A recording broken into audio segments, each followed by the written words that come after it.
नमस्ते। इस वीडियो में हम शीर्षक वाली फिल्मों में से एक का सारांश प्रस्तुत करेंगे। द 100 फुट जर्नी 2014 को रिलीज। अपना नाश्ता तैयार करें, एक आरामदायक स्थिति निर्धारित करें और आइए फिल्म की कहानी पर चलते हैं। फिल्म की शुरुआत एक बच्चे को दिखाने से होती है जिसे उसकी मां मुंबई में समुद्री अर्चिन खरीदने के लिए आमंत्रित करती है। भारतीय पारंपरिक बाजार में इस बच्चे का नाम हसन है। वह अपने परिवार के स्वामित्व वाले रेस्तरां के मुख्य शेफ हैं जो उनके परदादा से विरासत में मिला है। हसन के पिता का नाम मिस्टर खादम है जो रेस्तरां के मालिक हैं।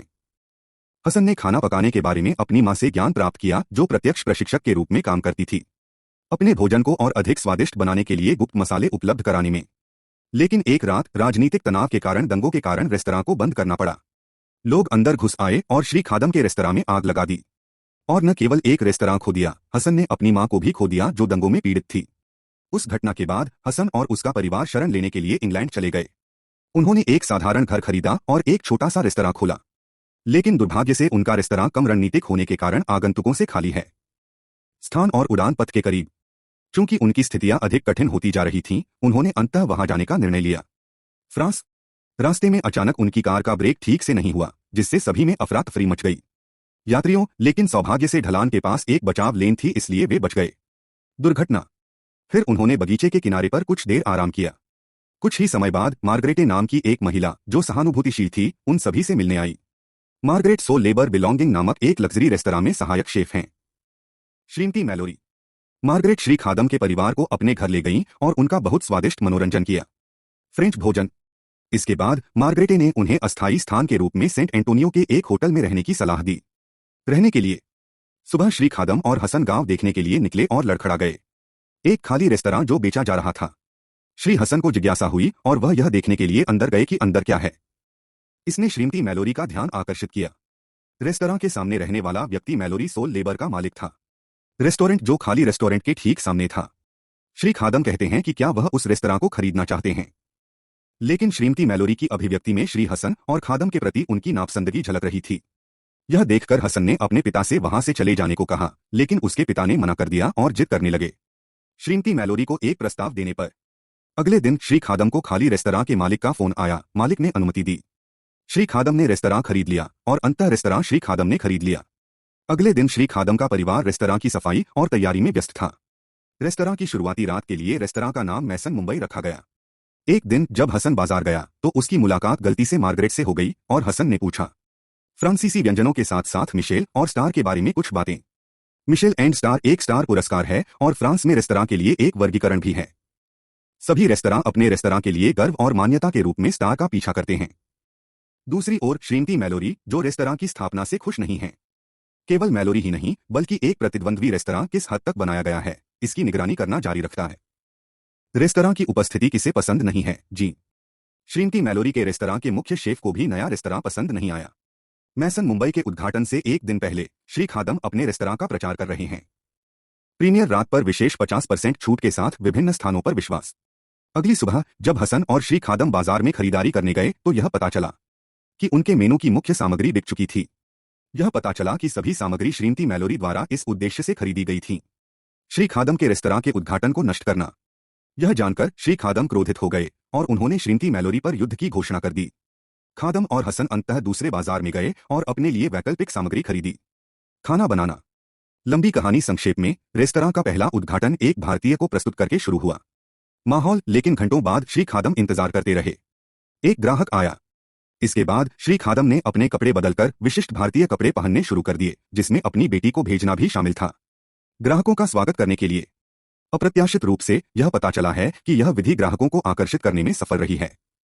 रेस्टोरेंट को। श्री खादम के रेस्तरां में आने वाले लोग दिन ब दिन व्यस्त होते जा रहे हैं और यह चिंता का विषय है। श्रीमती मैलोरी क्योंकि अब उनका रेस्तरां प्रतिस्पर्धी होने लगा है। श्रीमती मैलोरी ने शोर मचाने के आरोप में श्री खादम के रेस्तरां की शिकायत मेयर से की। मिस्टर खादम के रेस्तरां में तेज संगीत बज रहा था। सुप्रभात। हसन जो नदी में मछली पकड़ रहा था मार्गरेट से फिर मिला। उन्होंने फिर से बातचीत की और हसन ने मार्गरेट से पूछा कि फ्रांसीसी भोजन कैसे बनाया जाता है। इसके अलावा मार्गरेटे ने कहा कि हसन को 5 बुनियादी सॉस बनाने में सक्षम होना चाहिए, बेशमेल, वोलुटे, हॉलैंडाइज, टोमेट और एस्पिग्नोल। इसके बाद हसन ने तुरंत मार्गरेट से इसे चखने के लिए कहा और वास्तव में अप्रत्याशित रूप से हसन की चटनी असाधारण रूप से स्वादिष्ट थी। कुछ ही समय बाद मेयर श्रीमती की रिपोर्ट पर मध्यस्थता करने के लिए श्री खादम के रेस्तरां में आए। मैलोरी। श्री खादम मेयर के सुझाव से सहमत हैं, लेकिन वह श्रीमती पर युद्ध के ढोल बंद नहीं करेंगे। मैलोरी। एक दिन श्रीमती मैलोरी के रेस्तरां में एक मंत्री होगी और वह अपने मेहमानों का मनोरंजन करेगी, कबूतरों और ट्रफल सॉस के विशेष मेनू के साथ। लेकिन जब श्रीमती मैलोरी बाजार में खरीदारी कर रही थीं, तो कबूतरों को खरीद लिया गया था। कोई व्यक्ति, जैसा कि बाद में पता चला, यह भगवान खड़ाम का जवाबी हमला था। यह जानकर हसन, जिसे अपने पिता का व्यवहार पसंद नहीं था, श्रीमती मैलोरी के पास आया। ट्रफल सॉस के साथ कबूतर के व्यंजन वाला रेस्तरां। ध्यान देने वाली बात यह है कि उन्होंने अपने पिता के व्यवहार के लिए माफी भी मांगी थी। तब श्रीमती मैलोरी ने हसन की पाक कला का स्वाद चखा, लेकिन खाना तुरंत कूड़े में फेंक दिया गया। रेस्तरां के पीछे श्रीमती मैलोरी ने सोचा, क्योंकि उसने जो चखा था उसके बारे में झूठ बोला था, यह वैसा ही निकला। बहुत स्वादिष्ट हो। इसके बाद से दोनों रेस्तरां के बीच व्यापार युद्ध उग्र होता जा रहा है। एक रात तक श्री खादम के रेस्तरां की दीवार को अपशब्दों से नहीं तोड़ा गया था। केवल इतना ही, मोलोटोव पर उसके रेस्तरां पर पथराव किया गया और हसन घायल हो गया। यह घटना मैलोरी को जीन नाम के अपने एक आदमी के प्रति सहानुभूतिपूर्ण और संदिग्ध बनाती है। उसके व्यवहार के कारण श्रीमती मैलोरी ने अंततः जीन को निकाल दिया। इतना ही नहीं, श्रीमती मैलोरी ने श्री खादम के रेस्तरां हसन की दीवारों की भी सफाई की। कमरे में मौजूद किसी व्यक्ति ने श्रीमती मैलोरी को देखा, फिर उन्हें अपने आमलेट का स्वाद लेने के लिए अंदर आने के लिए आमंत्रित किया। श्रीमती मैलोरी रो पड़ी, क्योंकि यह पहली बार था कि उन्होंने इतना स्वादिष्ट आमलेट खाया था।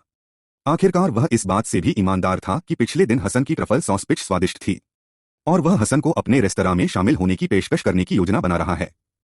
लंबी कहानी संक्षेप में, अगले दिन हसन अंततः सियोल लेबर रेस्तरां में चला गया और तब से फिर श्री खादम और श्रीमती मैलोरी के बीच संबंध बेहतर होने लगे। हसन विभिन्न व्यंजन पकाते हैं और सियोल श्रम व्यंजनों में नए आविष्कार करते हैं। एक दिन तक रेस्तरां मंत्री के पास वापस आ गया। हसन को तैयारी करने का भरोसा दिया गया। ट्रफल सॉस के साथ कबूतरों का एक मेनू। अप्रत्याशित रूप से समूह में एक खाद्य समीक्षक के साथ साथ मिशेलिन का एक एजेंट भी था। कुछ दिनों बाद श्रीमती मैलोरी को मिशेलिन की ओर से एक फोन आया जिसमें उन्हें इसकी सूचना दी गई। रेस्तरां को दूसरी बार मिशेलिन स्टार से सम्मानित किया गया। हर किसी को खुशी हुई कि रेस्तरां को अपना दूसरा सितारा पाने के लिए 30 साल तक इंतजार करना पड़ा। हसन की उपलब्धि ने उन्हें कम समय में ही मिशेलिन स्टार बना दिया। विभिन्न रेस्तरां से प्रस्ताव प्राप्त करें जो एक समान सितारा प्राप्त करना चाहते थे। इसके बाद हसन पेरिस के एक अधिक शानदार रेस्तरां में चले गए। उन्होंने पाक कला में नवाचार करना जारी रखा, जिसके कारण वह लगातार पत्रिकाओं और टेलीविजन पर आते रहे। दूसरी ओर श्री खादम और श्रीमती मैलोरी के रिश्ते बेहतर हो रहे हैं और उन्होंने खर्च किया एक साथ बहुत सारा समय। नमस्कार, विभिन्न उपलब्धियां, प्रसिद्धि और विलासिता प्राप्त हुई है।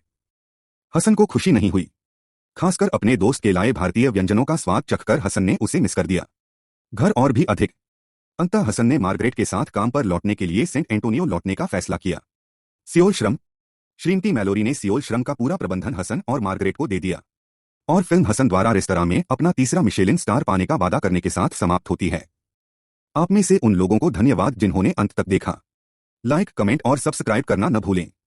अगले वीडियो में मिलते हैं।